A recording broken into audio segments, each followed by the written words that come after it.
Alright folks, show you a couple things this time. It's me again. I want to show you some stuff I got on Amazon. So I'm going to do three quick videos to show you what's going on. I'm going to update and let things get going. So I'm actually running my system right now while it's doing this. And I just did a walkthrough. If you haven't seen that, click right here and you can watch that walkthrough of a Surface startup or the unboxing. First thing I want to show you though is this guy right here. I got this off of Amazon and it is a really nice thing. I just unpackaged it. It came in. This is my new case for my Surface. You can see it's going to fit really snug and nicely in there. And the thing I like about this is it's very, very, very dirt thick and it's nice inside. This is very fuzzy and nice and soft.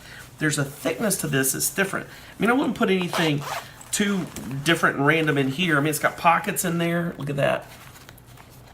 And you can put your wires or whatever.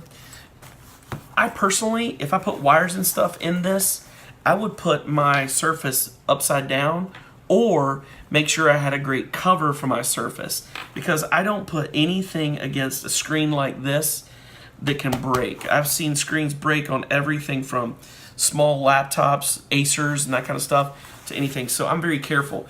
So I would turn it around backwards facing this way where the plugs aren't against it, and then I make sure to put everything in my bag the opposite way, or get a screen cover, which brings me to the next review. So that's that, and take a good look at that. Isn't that great? It's great, soft and fuzzy in there. I mean, this is really high quality stuff. Got a great deal on Amazon for it. That's this. So that's this, there it is. Great stuff. Very, very durable. Like that case. This is not a case you get at Five Below. So that's the first one I got.